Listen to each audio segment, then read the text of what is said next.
Chen Yun is not sure how she became a delegate to the 18th National Congress of the Communist Party of China, but for her it is an honor to match the Olympic gold medal she won in pistol shooting at the Beijing Olympics. Ms. Chen was training for her silver medal performance at the London Olympics this year when she learned she had been selected as one of 2,270 delegates to the week-long Congress, which is held every 5 years and opened on Thursday. I am extremely confident that under the leadership of the Communist Party our socialist nation will be more spectacular and glorious, and the happiness of the Chinese people will far exceed that of the rest of the world, Ms. Chen told the Fourth as she described the pride she felt at her selection. In theory, the delegates meeting in Beijing this week amid tight security are supposed to hold high the brilliant banner of people's democracy and elect a new generation of leaders who will rule the world's most populous nation for the next decade.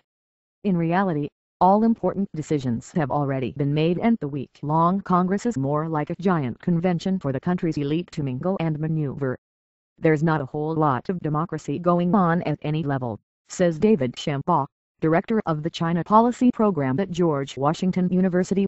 The party goes to great pains to portray the process as democratic, but those efforts are mostly what they refer to as external propaganda work. He says the party's obsession with presenting some semblance of a democratic process comes from its close study of the collapse of the Soviet Union and the conclusion that the system there had atrophied from top to bottom. As part of efforts to boost legitimacy among its own members, the party has introduced a system in which there are 115 candidates for every 100 available seats at this year's party congress, and party members can vote to eliminate the extra candidates. But much of the nomination and vetting process remains incredibly opaque and involves party investigations into everything from how a candidate dresses to what they think of the party and how they get along with co-workers. I was really shocked to find I'd been chosen as a delegate, Liu Wanyan, a prominent investigative journalist for state-controlled China Youth Daily, told the Fort. The party secretary of our newspaper came and told me one day there'd been a vote and I'd been elected, but I have no idea how the vote was held. Next Wednesday or Thursday, the party will unveil the new 370-person Central Committee, from which an elite 25 or 26-member Politburo will be drawn and a 7 or 9-member Politburo Standing Committee will emerge. Delegates to the Congress, including Ms. Chen and Mr. Liu, will be given 3 colored sheets of paper and permitted to cast their votes for the members of the Central Committee, whose names are written on red paper, for alternate members of the Central Committee written on brown paper, and for members of the party's top anti-corruption body, who appear on a slip of pink paper. Each list of candidates is prepared in advance by the party's top leadership and includes only slightly more candidates than positions. This system of intra-party democracy ensures the outcome is easily controlled by a handful of the party's most senior serving and retired cadres who have been engaged in fierce infighting and horse trading for months.